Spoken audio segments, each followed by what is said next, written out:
फलदाता। जिन शासन सारो 14 पुवाण जो समुद्धारो। नवकारो जसमने संसारो तस्य किं पुनः। अज्ञानतिमिरान्धानां ज्ञानं जन शलाकया नेत्रमुन्मीलितं येन तस्मै आगमोद्धारकं धन्यं शैलानेश प्रबोधकं ध्यानस्थ स्वर्गतं नौमि सूरिमानंद सागरम। चरणाम्बुजे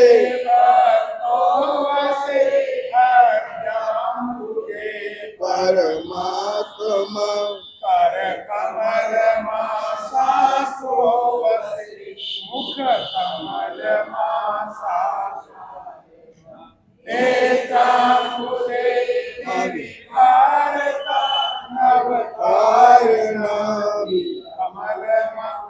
आनंद सागर सूरि चरण आनंद सागर सूरि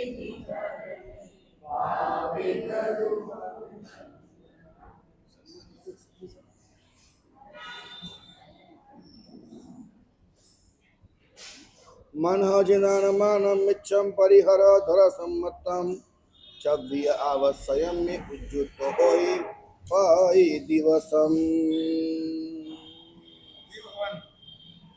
परमात्मा की परम कृपा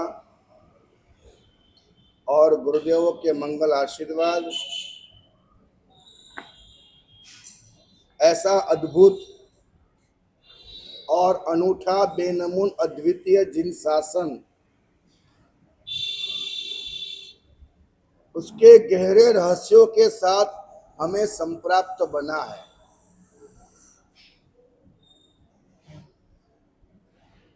लड़का लड़की को देखता है, परिचय होता है, प्यार होता है, उसके बाद एंगेजमेंट होते हैं, शादी होती है। ये सारी प्रोसीजर के अंदर एक आकर्षण जरूर होता है, निर्णय भी जरूर होता है, लेकिन मन के अंदर कहीं ना कहीं वो बात पड़ी होती है। देखते आगे क्या होता है, देखते आगे क्या होता है। लेकिन शादी के 1 साल हो गया, 2 साल हो गया, 5 साल हो गया, उसके बाद देखते आगे क्या होता है, ऐसा होता है। अधिकतम सब, हालांकि आज का जमाना तो ऐसा है कि 20 साल के बाद भी वापिस आती है, लेकिन अधिकतम सब शंकाएं मर मिट जाती है, सब पहचानने में आ जाता है। कहते हैं कि हमारा कोई बचपन का दोस्त हो तो वह हमारे अब्जों रुपए की मूड़ी होती है, तो वो जो हमें समझ पाएगा और उसके सामने हम दिल खोल पाएंगे। वैसा जैसे समय जाता है वैसे वैसे हमें उसका परिचय होता है। परमात्मा का भी आप ऐसा ही समझो। हाँ, प्रवचन सुनोगे, आराधना करोगे, दर्शन करोगे, रोज रोज रोज रोज मेरे परमात्मा को आप तरासेंगे। रोज रोज रोज रोज आप गुरु को तरासेंगे। आप मात्र सुनेंगे, आपका काम नहीं होने वाला है। आपको ये जान करके आश्चर्य होगा, एकमात्र जिन शासन ऐसा है कि जो आपको सबसे पहले प्रश्न कैसे पूछना वो सिखाता है। क्या मूलचंद जी? आगम कितने हैं? 45। पहला आगम कौन सा है? बोलो। आचरण।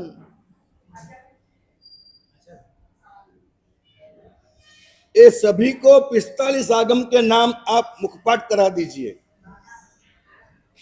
आपको जो योजना करनी हो उसको करो। 45 आगम के नाम इन सबको आ जाने चाहिए। थैंक यू, बहुत बहुत धन्यवाद आपको। पहला आगम है आचारांग, सुनिएगा। लेकिन सबसे पहला आगम कौन सा पढ़ना चाहिए पता है आपको? 45 आगमों का अगर अभ्यास करना है तो सबसे पहला आगम पढ़ना चाहिए 45वां। 45वां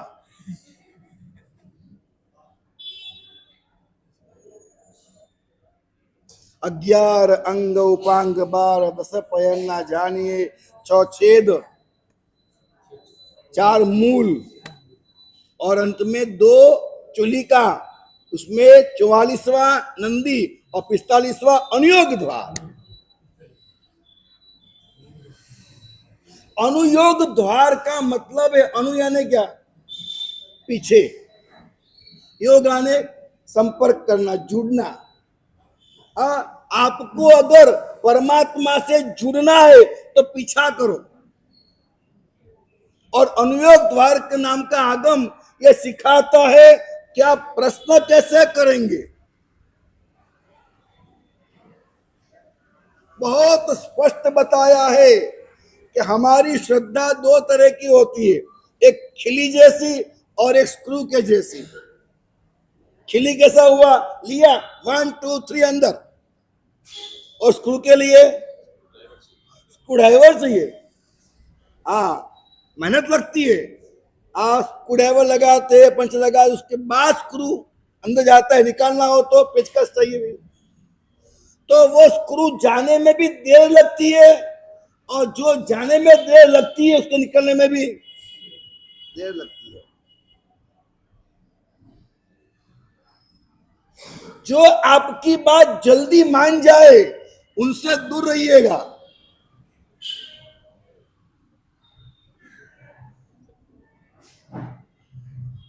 या तो वो अज्ञानी है, या तो आजा फसाजा कंपनी है।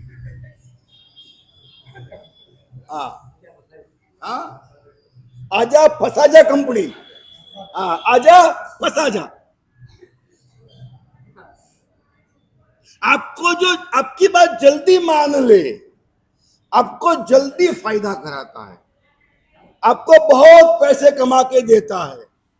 अचानक से इतना प्यार कहां से आ गया उसको? तो थोड़ा संभल के चलिएगा। कितनी खुली बात है। परमात्मा कहते हैं हमारी बात आपको मानना है तो पहले आप हमको तरासिए। आप देव को तरासिए, गुरु को तरासिए,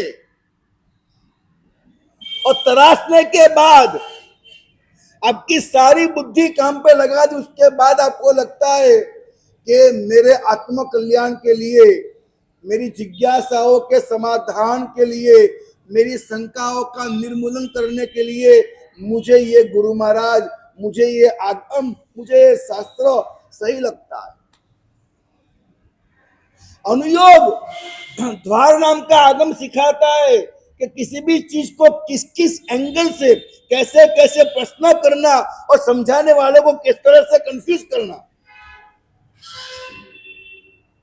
और उसके बाद भी वो अपनी बात सही बता पाते तो उनकी बात मानना, बाकी नहीं मानना।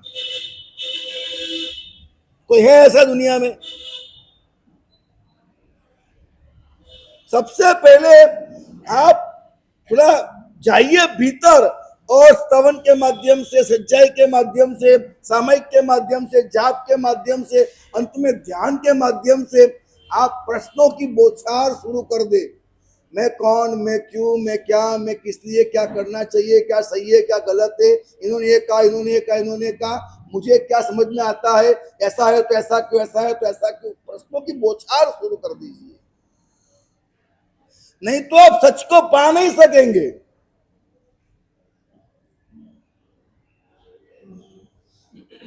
अभी मैं नौकार मंत्र गिनता हूं जब, तो मुझे नौकार मंत्र गिनने का जो आनंद है उससे असंख्य गुना अधिक आनंद है कि अब मैं वो नौकार गिन रहा हूं जहां मेरे अंतर में कण कण में आत्मा के पति प्रदेश में वो श्रद्धा बैठ चुकी है। इससे बेहतरीन कुछ हो नहीं सकता। वो जो भूमिका है मेरी, तो नौकार मंत्र गिनता उसका आनंद कम है, लेकिन वो भूमिका का आनंद बहुत आता है। क्या वो भूमिका पर मैं पहुंच गया हूं, तराशने के बाद, तपासने के बाद, जांचने के बाद, परीक्षण के बाद और अनुभव करने के बाद आज समझ में आ गया है इससे बढ़कर कुछ नहीं है। तो ये सबसे बड़ी मूड़ी है, सबसे बड़ी मूड़ी है। नौका चाहे लाख गिनो करोड़ गिनो, लेकिन श्रद्धा आ जाए अंदर में, इससे बढ़कर कुछ नहीं है। दादा महाराज हमारे देखे होंगे आपने, बीमार पड़ गए थे। आप डॉक्टर साहब को पूछ लीजिएगा, पूछना हो तो। हर एक जानकार का एक ही कहना था कि महाराज साहब अब जिस तरह से ये दादा महाराज, सर्वेश महाराज जिस तरह से भूलने लग गए, मेरा नाम भूल गए, खुद का नाम भूल गए। शाम को 4 बजे गोची लेके गए तो बोलता है हाथ को खिलाते हो, अब वो दवा नहीं लेवे, गोची नहीं लेवे। उनके सामने मैं बैठा, मैंने वापरा, देखो मैं खाता हूं ना, देखो मैं कब खाऊंगा, खाऊंगा मैं, ये दीन है, खाओ तुम। तब खाया उन्होंने। गुरु महाराज खा रहे हो तो फिर तो गुरु जी वापरते तो दीन है ऐसा समझाना पड़ता था। अचानक से जोर जोर से हंसने लगते, अचानक से रोने लगते। रिपोर्ट कराए तो दिमाग की नसें उस सिकुड़ गई है, रिपोर्ट में आया। ये निर्णय हुआ कि अब ये गाड़ी, अब जिंदगी भर के लिए इनके साथ कोई शिष्य चाहिए, जिंदगी भर के लिए। अब ये चलते हुए कभी गिर जाए, अरे जाते थे मातृ, तो वो यहां से कमान नहीं पहुंचता, कमान नहीं पहुंचता कि मातृ करना है, बस शरीर के ऊपर, इंद्रियों के ऊपर कमान खत्म हो गया, ये हालत हो गई थी। तब जिंदगी भर के लिए इनको संभालना है, जिंदगी भर संभालना है। एक साधु साथ में कायम के लिए चाहिए, वरना ये कभी भी गिर गए, लग गए, चोट है, कुछ भी हो सकता है। इसलिए अब ये बात बिगड़ चुकी है। चाहे अस्पताल ले जाओ, चाहे कुछ डॉक्टर ने कह दिया इलाज करेंगे, लेकिन जो नसें गई वो गई, वापस नहीं आएगी। मैं गया अस्पताल, मैंने कहा दादा महाराज कैसे हो, एक काम करो आप नवकार मंत्र का जाप शुरू कर दो, क्योंकि हे दादा महाराज आपको नमस्कार महामंत्र पे अटूट विश्वास है। लंबी बातें है, इनको विश्वास कैसे आया और पूरी हिस्ट्री है उसकी, अभी वो नहीं कह रहा हूं मैं। लेकिन नवकार मंत्र का जाप करते करते करते करते करते करते करते करते उनके दिलो दिमाग में बैठ गया, नवकार का जाप करो सब काम हो जाता है।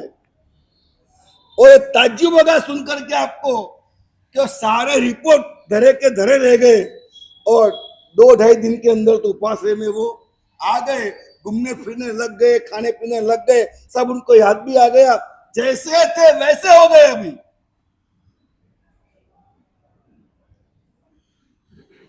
कितनी बड़ी बड़ा तली, समझ में आता है आपको। वो खुद भी अपनी आराधना चुक जाते और हम कायम के लिए उनके पीछे बिजी हो जाते। सेवा का लाभ अलग जगह है, लेकिन प्रैक्टिकल सोचो तो आज जैसे थे वैसे हो गए। जयंती भाई अब सोचो, कोई बात छोटी नहीं है।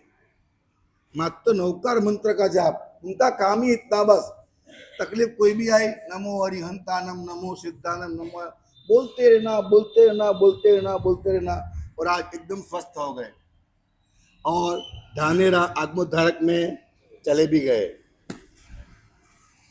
कल वहां पहुंच गए हो।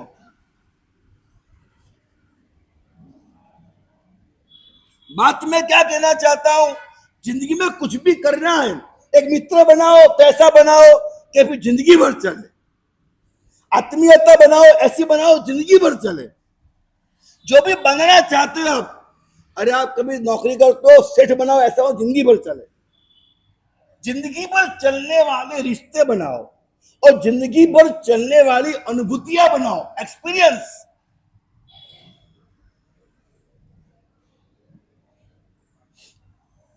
परमात्मा ने आगमों के अंदर स्पष्ट रूप से कहा, सुनिएगा कान खोल के, परमात्मा ने आगमों के अंदर स्पष्ट रूप से कहा, आपको मोक्ष मार्ग पे पहला कदम रखना है, रखना है। तो पहला कदम कब रख पाओगे? पहला कदम कहता हूं, पहला कदम मोक्ष मार्ग पे पहला कदम कब रख पाओगे? जिस दिन आपको अनुभव, एक्सपीरियंस होगा।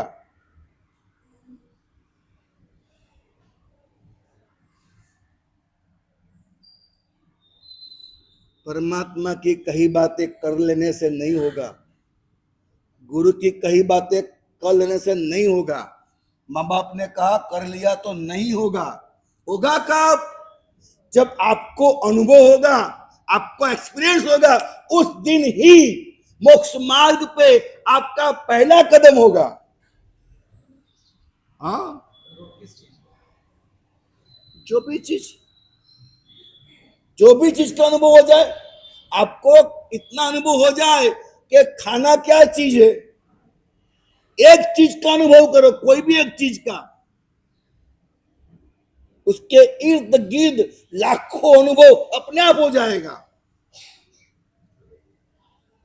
अनुभव कीजिएगा। आप खाना खाइए तो रोटी से बात करिए, who are you, why are you, तू है कौन, तो कौन सी बला है, तेरे लिए तड़पता हूं मैं, तू है कौन, रोटी से बात करो। हाँ, मुझे बार बार तेरी याद आती है, तू भाती अच्छी लगती है, तू है कौन, पूछो उससे।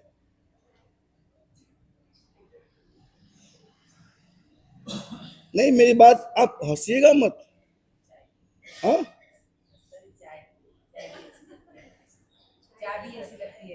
अरे घरवाली भी लगती है। आप हर चीज को ले लीजिए, एकदम खुले मन से बात कर रहा हूं मैं। आपकी घरवाली हो तो भी पूछिए, रोटी हो तो भी पूछिए, अब बात कीजिएगा, बात कीजिए। हु आर यू, तू है कौन, क्यों तड़पाती है, क्यों चाहत बनाती है, क्यों प्यारी लगती है, क्यों अच्छी लगती है, क्यों मन को भाती है, शरीर को क्यों सुहाती है, पूछो उससे, आप पूछो। और ऐसे करते करते उसको सम्मान दो। देखो बात गजब की निराली है, अपमान मत करो, फेंक दो साले को, परेशान करती है। भगवान ने कहीं नहीं कहा कि रोटी फेंक दो। कहीं अजैन संत ऐसे हुए, परिस्थिति को देखकर के राग हुआ, आंखों में मिर्ची डाल दी। ऐसे कुछ नहीं होता है, गलत रास्ते है। आंखों में मिर्ची मत डालो, आपके इंद्रियों को मत काटो, आप अपने अपने को या उसको मत डांटो। वास्तविकता क्या है वो पहचानो। क्या है वास्तविकता? आपको रोटी जचती क्यों है, अच्छी लगती क्यों है, पूछो।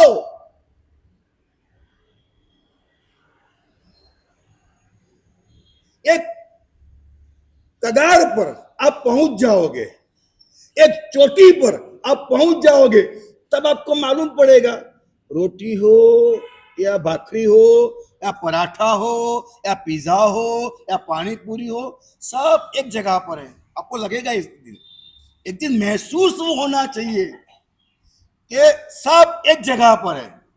ऐसे करते करते रोटी का अनुभव हुआ, उसी जगह पर पत्नी खड़ी है, वहीं पर पति खड़ा है, बेटा खड़ा है, माँ खड़ी है, पैसा खड़ा है, तो हर एक चीज का समाधान एक साथ हो जाएगा।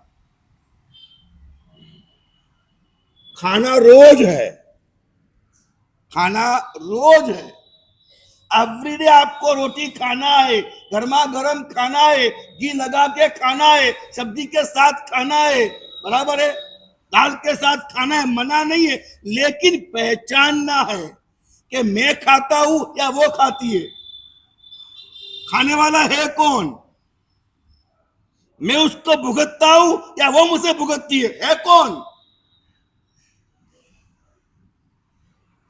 हमें इस तरह से अनुभव होता है, और जिस दिन हमें अनुभव हो जाएगा उस दिन मोक्ष मार्ग पे हमारा पहला कदम होगा।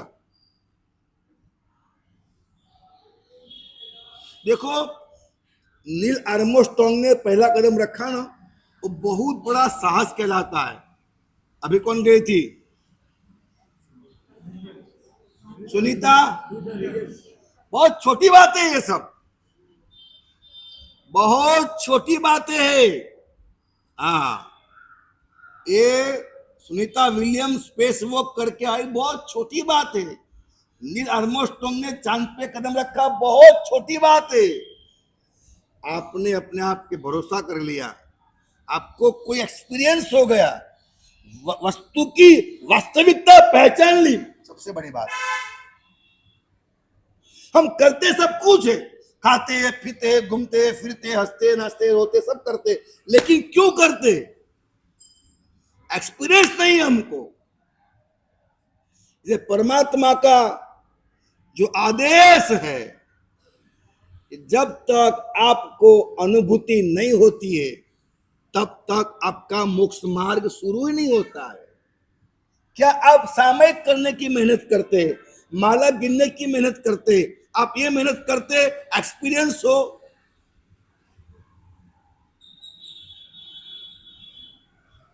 करते मेहनत, फटाफट सामयिक निपटाई और चले, घड़ी देख के काम करते, मशीन की तरह।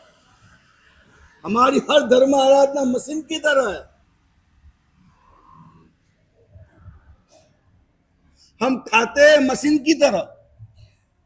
सुबह उठने का इतनी बजे फिक्स होता है, उठने के बाद ये काम वो काम त्यो काम जो काम, उसके बाद दंत मंजन करना फिक्स है, फिर तैयार होता है, चाय और खाखरा मूंग जो भी हो, फिक्स खाना ही खाना है।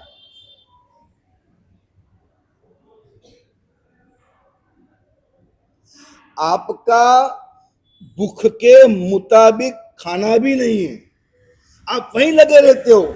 भूख लगी नहीं लगी, क्यों लगी क्यों ना लगी, नहीं लगी तो नहीं खाने का, ये बात नहीं आती है। नहीं बातें, नहीं खाया तो चक्कर आएगा, नहीं खाया तो ये होगा वो होगा। अरे शरीर मांगेगा तो खा लेने का, नहीं मांगेगा तो नहीं खाने का, सिंपल हिसाब है। लेकिन नहीं, घर वाली कहेगी क्यों नहीं खाया, खाना पड़ेगा। मम्मा कहे क्यों नहीं खाया, खाना पड़ेगा। वैसे आप भी उनको क्यों नहीं खाया, खाना पड़ेगा। एक व्यवहार बस चलती ही गाड़ी, और यही व्यवहार है। प्रतिक्रमण क्यों नहीं किया, समय क्यों नहीं किया, पूजा क्यों नहीं की, आज जाप क्यों नहीं किया, कथा याद क्यों नहीं किया, चलो करो, बस यही व्यवहार है। वहां आपके हमारे यहाँ ये व्यवहार चलते हैं सब। बात समझ में आती है? हे मेरे भाइयों, जब तक आपको आपके संसार का अनुभव नहीं है, नितांत रूप से मानिएगा, आपको परमात्मा का, गुरु का, धर्म साधनाओं का अनुभव हो नहीं सकता। आप अनुभव करने के लिए लायक नहीं है। अनुभव करिए। संसार भी हमें समझ के छोड़ना होता है, और समझ में आता है तो अपना छूट जाता है। छोड़ने वाला कौन होता है? संसार छूट जाना। आपके जीवन में कौन से पाप ऐसे जो छूट गए? धर्म कहां खड़ा? कौन से पाप ऐसे जो छूट गए, और कौन सा धर्म ऐसा है जो किए बिना आपको चलता नहीं है? रियलिटी क्या है? आपने छोड़ दिया, खाना खाने के बाद खाना छोड़ दिया तो 3 घंटे के बाद फिर याद आएगा। 3 घंटे 6 घंटे 12 घंटे कहां जाओगे? आएगा हो तो। ये खाना छूट गया तो कभी नहीं आएगा। संसार हमने छोड़ा है या हमारा छूट गया है? धर्म हमने किया है कि धर्म हो गया है? कोई एक तो चीज बताओ, एक संसार की चीज त्याग करी। मैं आपसे पूछता हूं कि कौन सी चीज ऐसी है जो छूट गई है, आपने छोड़ी नहीं है? आइसक्रीम तो कभी नहीं मार सको, तो कभी नहीं।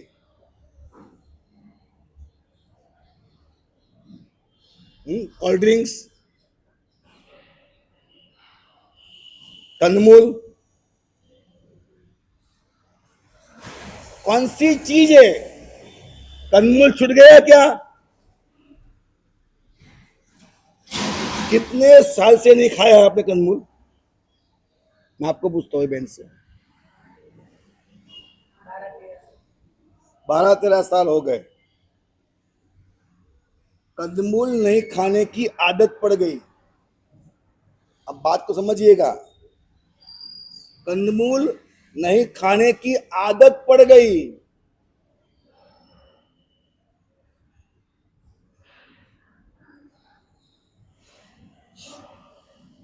बड़ा आदमी बनना सरल नहीं है। जो जिंदगी की मजा है, पाने की मजा है, धर्म करने का एक अंदर का आनंद है, वो अलौकिक अद्भुत कोई अलग जगह पर खड़ा है। वो आपकी खुद की जब तक अनुभूति नहीं है, जैन धर्म नहीं है आपके पास, आप जैन नहीं है, मोक्ष मार्ग में पहला कदम नहीं है आपका। और वो अनुभूति के कगार पर, चोटी पर आपको पहुंचना है। इसलिए परमात्मा कहते हैं कि मेरी आज्ञाओं को मानो। मनः जिनान मानम, माँ बाप का क्यों मानना, गुरु महाराज का क्यों मानना, भगवान का क्यों मानना, क्यों? मजा क्या है? पहली बात तो समझ लीजिएगा कि परमात्मा ने जो भी देशनाएं दी है, 45 आगम में परमात्मा ने कहीं पर भी ऐसा नहीं कहा ये छोड़ दो, ये त्याग कर दो। ऐसी आज्ञात्मक बातें परमात्मा ने कभी नहीं की। परमात्मा की बात कैसी होती है कि भाई इस चीज का ये गुण धर्म है, इस चीज का ये गुण धर्म है, ऐसा करने से ऐसा होता है, ऐसा नहीं करना नहीं होता है, ऐसा यहाँ पाप लगता है, ऐसे कर्म का बंधन होता है, ऐसे जो भ्रमण करता है, ऐसे ये होता है, ऐसे वो होता है। विद्यात्मक बातें की है कि सूरज उगता है पूर्व के अंदर, रोशनी फैलती है और पश्चिम में अस्त होता है, ये विद्यात्मक बात है। वर्णन किया है कि सूर्य क्या होता है, चंद्रमा क्या होते हैं, आकाश क्या होता है, जमीन क्या होते है, तारा क्या होता है, इंसान क्या होता है, जीवराशियां क्या होती है, किस तरह कर्म बनते, कर्म क्या चीज होती है, कैसे भुगतना पड़ते है, कैसे क्षय होता है, सब विद्यात्मक बात परमात्मा ने करी है। परमात्मा ने कहीं पर भी आज्ञात्मक बातें नहीं करी है। जो विद्यात्मक बातें परमात्मा ने करी है कि ये करने लायक है, ये नहीं करने लायक है, उसको हम आज्ञा कहते हैं। उसको हम आज्ञा कहते हैं। आज्ञा का मतलब ऑर्डर नहीं है। मनः जिनान मानम, भगवान की आज्ञा मानना ऑर्डर नहीं है, ये ऑर्डर नहीं है। You can't believe.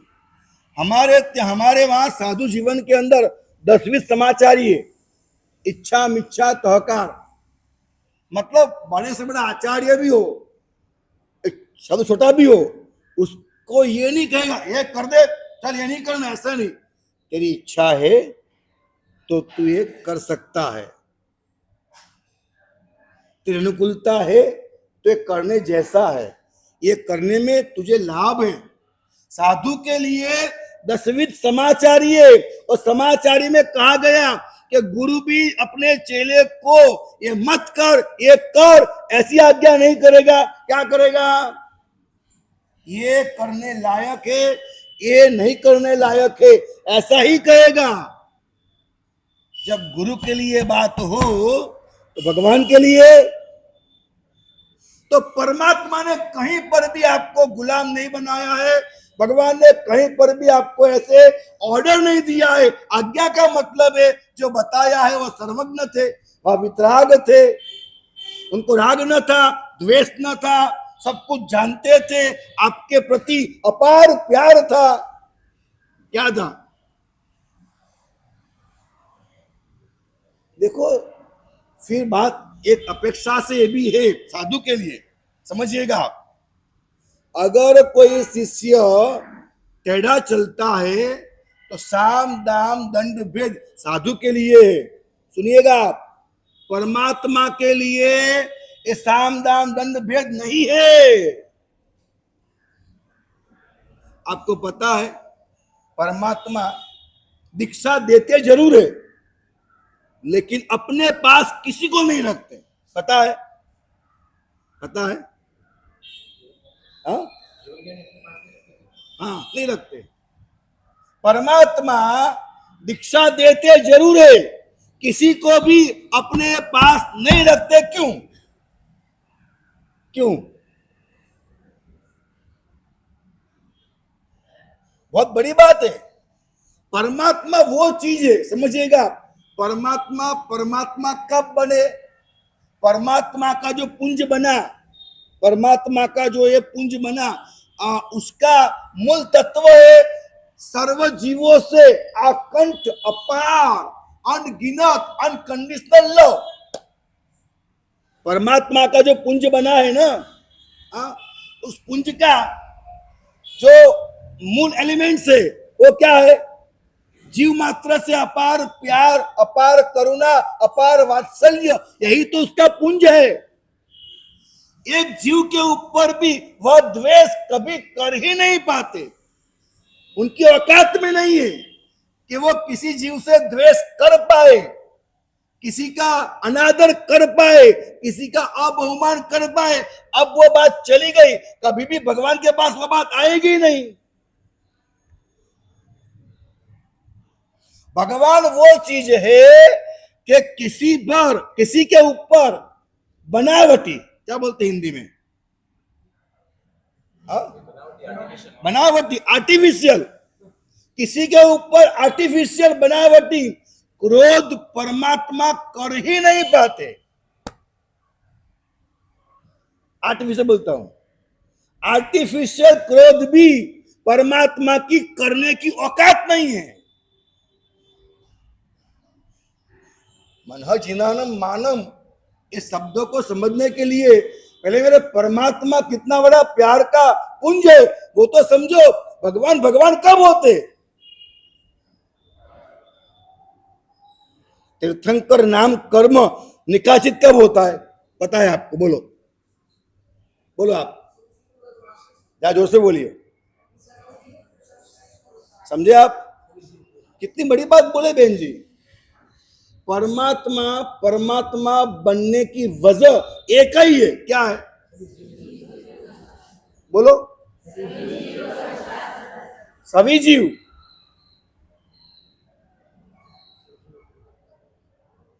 Bharat ji समझे? परमात्मा को पता है कि मोक्ष में तो भविजीव ही जाएगा, पता है ना? परमात्मा को पता है कि मोक्ष में भविजीव ही जाएगा, उसके बाद भी सभी जीव क्यों बोले? सभी जीव क्यों बोले महाराज साहब? ऐसा संपूर्ण महाराज,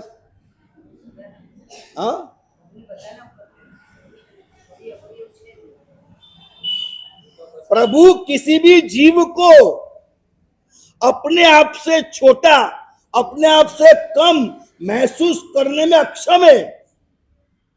और प्रभु किसी भी जीव को अगर अपने आप पे पूरा प्यार है तो किसी के ऊपर अंश मात्र भी प्यार कम करने को अक्षम है।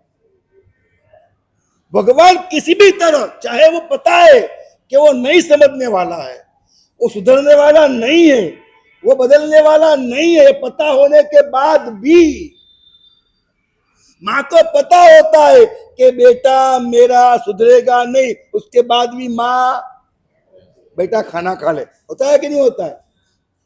परमात्मा और माँ इसीलिए आपका कनेक्शन है। जिस दिन माँ ने बेटे को पढ़ा हुआ है तो प्यारा लगता है, अनपढ़ गवार बुरा लगता है, दिखने वाला अच्छा है प्यारा लगता है, एक काला है तो बदसूरत लगता है। ऐसा माँ करेगी कभी? हाँ, तो माँ के नाम पे कलंक है, धब्बा है। माँ क्या चीज होती है? माँ क्या चीज होती है? आपने कभी आपके अपने आप को पहचाना कि माँ क्या चीज होती है?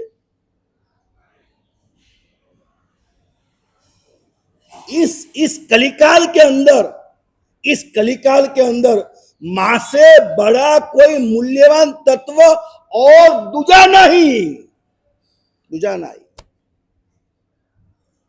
क्योंकि वो परमात्मा का अंश है। एक मां अपने बेटे को ये चहिता न अनचहिता, गमता अनगमता नहीं कर सकते, तो परमात्मा कैसे कर पाएंगे? परमात्मा ने वो ताकत खो दी है कि किसी भी अपना प्यार कम करे, किसी पर भी अपना प्यार कम करे, वो ताकत परमात्मा ने खो दी है, तब वो परमात्मा बने। वो अंश मात्र भी बदलाव, मतलब भगवान बनने का वजूद ही प्यार है, वो भगवान पना टिकने का वजूद भी प्यार है। भगवान के जीवन का, भगवान बनने का काम क्या था? कि मैं भगवान बन के सब पे उपकार करूं। मेरी बात समझना आप, जो बात मैं यहां अभी आपको कह रहा हूं, ये बात श्रीमद राजचंद्र में, बड़ा भगवान में, ब्रह्म कुमारी में, असुरग्निश में, लाओ में, ताओ में कहीं पर भी आपको नहीं मिलेगी, और I am bound to repair it. कहीं पर भी आपको ये बात नहीं मिलेगी। ये जिन शासन का मूलभूत सिद्धांत है, इसमें जिन शासन की अद्वितीयता है, परमात्मा को इस स्वरूप से पहचानने का काम और किसी की औकात में नहीं है, ताकत में नहीं है। मैं उनको कम नहीं मानता हूं, मैं श्रीमद राजचंद्र जी को भी बहुत मानता हूं, राकेश भाई को बहुत मानता हूं, दीपक भाई को बहुत मानता हूं। उन लोगों से मेरी पर्सनल काफी मुलाकातें हुई है, उनके जीवन में काफी ऊंचाई मैंने महसूस की है। उनकी गुणवत्ता बहुत है, उनकी पुण्याई बहुत है, उनका अनुभव बहुत है, समझदारी बहुत है, सब कुछ मैं मानता हूं, सब कुछ मैं मानता हूं। मैं ऐसा नहीं कहता हूं कि वो बुद्धू है, गंवार है, मूर्ख, ऐसा नहीं कहता हूं। मैं बहुत समझदार है, बहुत पहुंचे हुए, हजारों लोगों को, लाखों लोगों को वो सही मार्ग पे ला रहे, मैं उनकी हार्दिक अनुमोदना करता हूं, मुझे कोई विरोध नहीं। लेकिन जो यहां है वो पाने की औकात उनकी नहीं है। आप मुझे पूछिएगा, हाँ, मैं आपको वक्त आएगा बताऊंगा, समय आएगा तो, कि मैं ऐसा क्यों कह रहा हूं।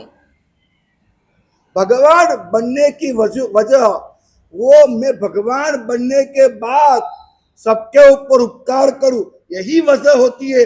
तब वो भगवान बनना शुरू होते और भगवान बन जाते, और भगवान बनने के बाद उनका एक ही जीवन का कार्य है, चाहे अरिहंत हो चाहे सिद्ध हो, उनके जीवन का एक ही काम है, एक ही काम है, एक ही काम है, सभी जीवों पे उपकार करना, और कोई काम नहीं है। भगवान के पास अनंत ज्ञान है, किस लिए? उपकार करने के लिए। अनंत दर्शन, किस लिए? उपकार करने के लिए। अनंत चारित्र, किस लिए? उपकार करने के लिए। और गुरु लघु अव्याबाद जो भी गुण है, अनंत गुण है, सारे गुण किस लिए? ये बात ये जिन शासन के अलावा और किसी की बताने की हिम्मत नहीं है। कभी कभी उन्हें तो हमारी ये बात छोटी लगती है, बच्चों की लगती है। वो हमारी बात पे कभी हंस देते हैं, हमें उन पे हंसी आती है कि आपकी औकात से बाहर है। मैं आपको कह देता हूं आज कि मैंने मेरे जीवन के अंदर सच्चाई को पाने का इतना जज्बा रखा था, कहीं से भी सच्चाई पाना, सच्चाई पाना, सच्चाई पाना। और मेरे गुरुदेव के पास मैंने वाचनाएं ली, संस्कृत किया, प्राकृत किया, न्यायों का ग्रंथों का अभ्यास किया, आगमों का अभ्यास किया। मैंने गुरुदेव से पूछा, गुरुदेव मुझे और भी लोगों को समझना है, मिलना है। यू कांट बिलीव, मेरे गुरु भी इतने उदार थे, इतने उदार थे। उन्होंने मुझे सब जगह भेजा। मैं पुणे के अंदर ओशो कम्यून है, ओशो का, रजनीश का कम्यून है। गुरुदेव ने कहा जा क्या, देख क्या तुझे वहां कुछ मिलता है तो तू ले लेना। मैं आपको ये नहीं कहूंगा कि आप मेरे पास ही आइए, मेरे गुरु ने मेरे साथ किया है ऐसा, तो मैं क्या करूं आपके साथ। आपको जहां ठीक लगे, लेकिन आप लीजिए, आपको प्राप्त करना है, ये मत भूलिएगा। तो मैं वहां पर भी गया, अडाला से दीपक भाई वहां पर ही थे। 8 दिन तक हमारी मुलाकात रही। तो एक राजचंद्र आश्रम है, मतलब हर जगह, हर आश्रम में गया, हर एक प्रकार की साधनाएं मैंने की, हर एक प्रकार की आराधनाएं मैंने की, सब कुछ मैंने किया। लेकिन कहते हैं मन्ये वरम हरिहरादय एव दृष्टा दृष्टेषु येषु हृदयम त्वयि तोषमेति। हे परमात्मा, बहुत अच्छा हुआ कि मैंने उन सबको देखा, जाना, परखा, तरासा और समझा। तब जाकर के अब जो मुझे आप समझ में आते हो कि आपके जैसा और कोई नहीं, दुनिया में तेरे जैसा कोई और नहीं। ये जो अंदर से एक्सपीरियंस बोलता है, मेरे भीतर से मेरी आत्मा बोलती है, मेरे अणु अणु और कण कण में मेरे नवकार के प्रति, मेरे परमात्मा के प्रति, मेरे जिन शासन के सिद्धांतों के प्रति जो एक अभाव पैदा होता है, ये मेरे जीवन की सबसे बड़ी मूड़ी है। क्योंकि मुझे से गुरु मिले थे, शासन का सब मुझे अभ्यास कराया और फिर जाकर के सबके पास मुझे भेजा, उनको मिल, वहां जा। और मैं आपको बता दूं, मैं अगर किसी के पास सीखने गया हूं, किसी के पास सीखने में गया हूं, तो देखा उन्होंने कि जैन शासन के आचार्य है, साधु है, तो उन्होंने मेरे लिए एक पाठ लगाया, कुर्सी लगाया, आसन लगाया।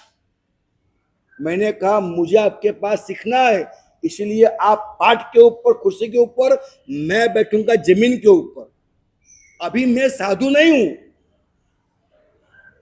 अभी मैं आपका श्रोता हूं। मुझे आपको सुनना है तो आपका होके सुनना है, आपका चेला बन के सुनना है। और मैं विश्वास के साथ कहता हूं, मैंने सच्चाई को पाने के लिए उनको ऊपर बैठा के, नीचे बैठ के मैंने हाथ जोड़ के उनसे सुना है, हाथ जोड़ के सुना है। इसलिए एक एहसास है कि वो लोग बहुत महान हैं, उनका अनुभव भी महान है, उनका ज्ञान भी महान है, लेकिन जो यहाँ है वो वहाँ नहीं है। ये अनुभव हुआ मेरे को, और मैं आपको वो अनुभूति दे रहा हूं। भगवान को पहचानिए, मेरे परमात्मा कितने प्यारे, कितने महान है, कितना प्यार करते मुझ पर। उस तत्वों को अगर पहचान लिया जीवन के अंदर, भगवान क्या है, भगवान क्या है, भगवान क्या है, प्रभु क्या है, प्रभु क्या है, तो आप उसके बिना, जल के बिना मछली नहीं रहेगी, परमात्मा के बिना आप रह नहीं पाओगे, रह नहीं पाओगे। बिना सांस के जैसे आप जी नहीं पाओगे, वैसे बिना परमात्मा के आप रह नहीं पाओगे। आपके चौतरफा, आस पास भगवान को जीवंत आप महसूस करोगे। भगवान की मनोजिना ने मानव, ये जो वाक्य है, ये कोई ऐसा फोर्स, ऐसा जोश, ऐसा घातक, ऐसा गुलाम बनाने वाला, ऑर्डर करने वाला वाक्य नहीं है। ये प्यार है, प्यार है, प्यार है ये, और कुछ नहीं है इसके अंदर। 45 आगम मैंने पढ़े। मैं आपको सही बात बताऊं, आगम पढ़ते पढ़ते आंखों से अश्रुधारा बहती थी। पूछो क्यों? ऐसा लगता था कि मेरी माँ मुझे कह रही है,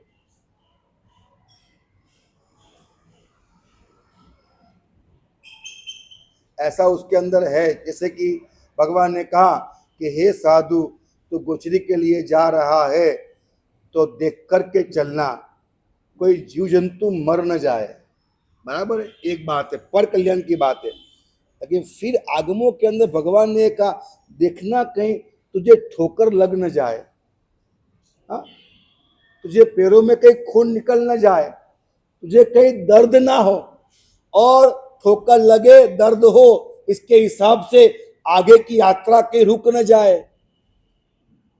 भगवान ने खाली ये नहीं कहा कि तू यहां हिंसा होती, यहां पाप लगता है, छोड़ दे, ले ले, तुझे दर्द ना हो, तुझे पीड़ा ना हो, तुझे तकलीफ ना हो। मतलब लगता है कि सबसे पहले हार्मनी होती है, हार्मनी। मैं आपको बात कर रहा हूं तो आपके दिल की मेरे दिल के साथ एक हार्मनी होनी चाहिए कि मैं आपका हूं और आप मेरे हैं, और मैं आपको जो कहूंगा वो प्यार से बताऊंगा, ऑर्डर नहीं करूंगा, आज्ञा नहीं करूंगा, प्यार से धीरे धीरे धीरे ये करना चाहिए, ये नहीं करना चाहिए, ये अच्छा है, ये बुरा है, जितना बुरा है सब मैंने भी नहीं त्याग दिया है, जितना अच्छा है सब मैंने भी आचरण नहीं कर लिया है। मैं मेरी यात्रा में हूँ, मुझे मालूम पड़ता है कैसे छूटता है, कैसे रखना पड़ता है, कितना भारी पड़ता है, कितना हल्का पड़ता है, सब मुझे पता है। इसलिए मुझे पता है कि संसार में आप जीते हैं, इस काल में आप जीते हैं, मुझे सब मालूम तो पड़ रहा है ना, काल कैसा है, समय कैसा है, धंधा कैसा है, टीवी है कि मोबाइल है, कि आज का शिक्षण है, आज की समाज व्यवस्था है, आर्थिक विष है, वर्तमान समय है, सब मालूम पड़ता है ना हमको, नहीं पड़ता है? तो आपको हम समझने के लिए तैयार हैं, आप भी हमें समझने के लिए तैयार हो, तैयार हो। देखो, मैं साधारण की बात करूंगा कि भाई पैसा चाहिए, बराबर, संकोच चलाने को पैसा चाहिए, वो बात मैं आपसे करूंगा। कहीं शंखेश्वरपुरम के लिए पैसा चाहिए, वो बात भी आपको करूंगा, तब कह दूंगा कि यह बात अलग है। लेकिन जब मैं आपके साथ आत्मा की बात करूंगा, आपके कल्याण की बात करूंगा, तो मैं हाथ जो संकल्प करता हूं, मैं कहीं पर भी आपको ठगूंगा नहीं, आपकी वंचना नहीं करूंगा, आपको मैं गलत राह पे नहीं ले जाऊंगा, जो सच है वो ही आपको कहूंगा, उसके अलावा कुछ नहीं कहूंगा। आपको जरूरियात है, संघ को भी है, शंखेश्वरपुरम को भी है, और मैं स्पष्ट बोल के काम करूंगा। लेकिन अभी जब मैं आपको धर्म की बात करूंगा, तब सिर्फ और सिर्फ आपके शुद्धात्मा की अनुभूति आपको हो, आपको कल्याण का मार्ग मिले, उसके अलावा मुझे आपसे कुछ भी नहीं चाहिए। 100% सच बात करूंगा मैं आपको। तो हमें आपको आज्ञा नहीं करना है, हार्मनी बनाइए, हमें आपसे और क्या लेना देना है। आप भव्यात्मा है, शुद्धात्मा है, और मैं भी भव्यात्मा हूं, शुद्धात्मा हूं, मैं भी कहीं जा रहा हूं, आप भी हमारे साथ साथ चलिए, निकलिए, ताकि इस जन्म के अंदर हम जो आपको यहां मार्ग कहने जा रहे, वो मार्ग कैसा है, वो मार्ग कैसा है, आप जहां हो वहां से आपकी सुख की यात्रा शुरू हो जाएगी। जहां खड़े हो वहां से आपकी सुख की यात्रा शुरू हो जाएगी, जहां खड़े हो वहां से। प्रभु का धर्म ऐसा है कि अगर बीबी नहीं है तो मिल जाएगी, बीबी नहीं है तो मिल जाएगी, बीबी का प्यार नहीं है तो मिल जाएगा, बच्चा नहीं है तो मिल जाएगा, पैसा नहीं है तो मिल जाएगा। क्या बड़ी बात है मिलना, ये मिलना क्या बड़ी बात है? कोई बड़ी बात नहीं, तो आम बात है, सबको मिलता है, आपको क्यों नहीं मिलेगा? ये परमात्मा का धर्म, प्रभु का शासन ऐसा है। आप आज्ञा को मानिए, खाली जो कहता है वो करिए, जिस तरह से कहा गया उस तरह करिए, आपकी हर दुविधा खत्म हो जाएगी, हर दुविधा आपकी। मैं आगे आगे सब मार्ग बताऊंगा। आने वाली शिविर जो है संडे की, मैं खास कहता हूं हर किसी को, आने वाली संडे की शिविर में आप आपके सभी बच्चों को लेके आइएगा, युवा युवतियों को लेके आइएगा। माइंड मैनेजमेंट, हमारे यहाँ कई ऐसी चर्चाएं चलती है, भगवान के पास संसार मांगना चाहिए या नहीं मांगना चाहिए, चलता है ना ऐसा। और रामचंद्र सूरी वाले कहते हैं संसार नहीं मांगना चाहिए, और बाकी हम लोग कहते हैं संसार मांग सकते हैं। समझे आप फर्क? समझे? मांग सकते हैं। लेकिन मैं इस शिविर के अंदर एक ऐसी बात आपको बताने जा रहा हूं कि वहां धर्म और भगवान को बीच में लाने की जरूरत नहीं है। भगवान, नौकार, गुरु, धर्म, किसी को बीच में लाने की जरूरत नहीं है। आपका हर काम हो जाएगा। उसकी एक टेक्निक है, वो टेक्निक मैं आपको संडे के दिन बताऊंगा। आपके पास वो वजूद है, आपके पास वो ताकत है। आपका दाएं हाथ का खेल है, क्या आप पैसे कमा सकते हो? दाएं हाथ का खेल है। क्या आप आरोग्य अच्छा कर सकते हो? दाएं हाथ का खेल है। मुझे आपको बताना है, आज मैं 56 पे पहुंचा हूं। कहां पहुंचा? 56। तकरीबन 47 से लगाकर diabetes, blood pressure, thyroid, cholesterol, ये सारी चीजें मुझे शरीर में घुस गई थी अगले साल तक। अगले साल में कहां पहुंच गया था, और आज 9 महीने से डायबिटीज, सब कुछ। तो ये क्या है वजह? मुझे आहार के बारे में एक शिविर करना है। मैं ये नहीं कहूंगा कि आप पिज्जा नहीं खाइएगा, आप पानी पूरी नहीं खाइएगा, मैं नहीं कहूंगा, लेकिन कम खाइएगा। इतना हो सकता है ना? हाँ, एक कसर कम खाइएगा। मैं आपको ये नहीं कहूंगा आप मिठाई छोड़ दीजिएगा, आप शक्कर छोड़ दीजिएगा, कि कम कीजिएगा। तो हो सकता है ना कि कम कीजिएगा। मैं ये कहूंगा कि आप लंबा जिए, आप स्वस्थ रहे। इतना कर सकते हो ना? मैं जानता हूं वो जमाना नहीं है कि छुड़वा दो, वो जमाना है कम करा दो, ऐसे महसूस करो। मतलब मैं वो इंसान था कि मेरे घर के अंदर भी अगर मिठाई बनती तो 75 मेरा अकेला का होता। हाँ, बाकी 4 मेंबर थे, वो 25 में, 75 अकेले का होता। और दीक्षा लेने के बाद भी पात्र में गोचरी आती है, 50% मेरा होता। 50%। तो इतना मिठाई का मैं, और जो मिठाई बोलो मीठा होना चाहिए बस, तो इतना मिठाई खाने का। और आज मिठाई नाम नहीं लेता हूं, नाम नहीं लेता हूं। मतलब कोई जबरन नहीं है, कोई भार नहीं है, आराम से छूट गया है। क्यों ऐसा हुआ? तो सामने आरोग्य देखा मैंने, सामने जीवन देखा मैंने। आप देखो आपका आरोग्य, लंबी उम्र देखो, आपका जीवन देखो, छूट जाएगा, आपको छोड़ना नहीं पड़ेगा। मतलब इतने प्यार से हम लोग साथ में स्वाध्याय करें, एक दूसरे को समझ के बात करें। हम ऐसा ना करें कि नहीं आपको करना ही पड़ेगा, आपको जीना ही पड़ेगा, इतना देना ही पड़ेगा। नहीं, आपकी अनुकूलता पहली बात है, आपको दिमाग बैठता है वो पहली बात है। उसके बाद आप मेरी बात मानिएगा। मेरा तो मन करता है कि मेरे पास जितना भी ज्ञान है वो सब मैं आपको दे दूं, आप लेने को तैयार होने चाहिए। मैं चाहता हूं कि आप सभी लोग कागज पेन लेके आओ।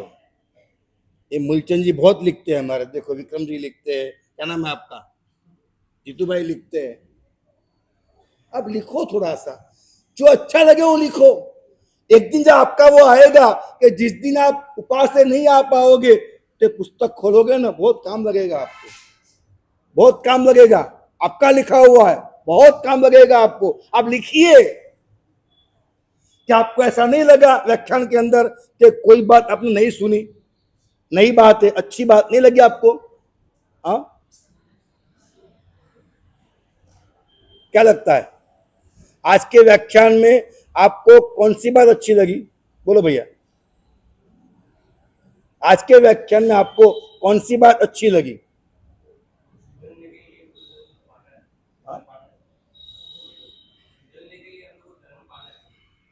सुधरने के लिए धर्म करना चाहिए, पाना चाहिए। वेरी गुड, करना नहीं पाना चाहिए, बहुत बड़ी बात है। सामयिक कर लिया, सामयिक पा लिया, दो अलग बात है। पाना चाहिए, बहुत अच्छी बात है। तो ये बात लिख लो, आप काम आएगी, बात भूल जाओगे। यहां प्रवचन के अलावा आपके सामने परसों से एक बहुत बड़ी बात प्रस्तुत होने जा रही है। आपको जब भी समय मिले तब वहां आप जा सकते, आराधना कर सकते।